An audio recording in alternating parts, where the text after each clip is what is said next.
अगर महबूबा जी दुल्लत साहब के हर लिखी हुई चीज़ को सच तस्लीम करती हैं, तो दुल्लत साहब ने जो उनके वालिद के बारे में लिखा अपनी पहली किताब में, क्या हम उसको सच माने? और अगर हम उसको सच मानते हैं तो महबूबा जी उस चीज़ को लोगों में कैसे समझा पाएगी, उसका वो ज़रा जवाब दें। दुल्लत साहब की आदत है वो किताब बेचने के लिए सच का साथ नहीं देते। पहली किताब में भी उन्होंने किसी को नहीं बख्शा, इस किताब में भी फारूक साहब को नीचा दिखाने में उन्होंने कोई कसर बाकी नहीं रखी। वो कहते हैं कि जब इस तरह के दोस्त हों तो दुश्मनों की कोई ज़रूरत नहीं है।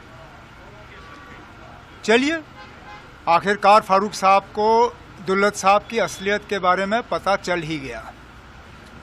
अब दुल्लत साहब को इस गलत फहमी में नहीं रहना चाहिए कि कल जब किताब रिलीज़ होगी तो फारूक साहब उनके साथ वहाँ खड़े होंगे, क्योंकि इस झूठ का साथ जो है फारूक साहब नहीं देंगे। दूसरा क्वेश्चन ये है कि वक़्फ़ अमेंडमेंट को लेकर जिस तरह से सुप्रीम कोर्ट में कल हियरिंग हुई है और अब नेक्स्ट हियरिंग है, तो व्हाट डू यू से?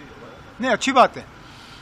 हमने इसलिए फौरी तौर सुप्रीम कोर्ट में जाके नेशनल कॉन्फ्रेंस की तरफ से भी एक पिटिशन वहाँ पे दर्ज की, जिसमें हमारे कुछ जवान ऑनरेबल एमएलए जो वकील हैं उन्होंने पिटिशन वहाँ पे फाइल किया।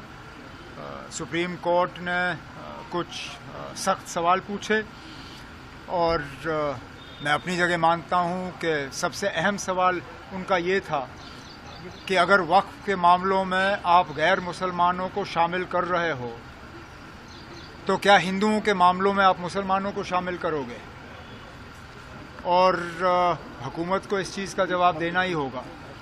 अब फ़िलहाल तो सवाल जवाब का सिलसिला चल रहा है, लेकिन हम उम्मीद करेंगे कि जब सुप्रीम कोर्ट का फ़ैसला आएगा तो जिन चीज़ों को लेके मुस्लिम समाज में वक्फ बिल को लेके कुछ परेशानियां हैं, उन परेशानियों का हल होगा। हिंसा चल रही है, नहीं चलनी चाहिए, हमें सब्र से काम लेना चाहिए। हिंसा से हम उन्हीं लोगों के हाथ में खेल रहे हैं जिन्होंने इस बिल को लाके इस कौम को, इस मुल्क को अलग करने की कोशिश की।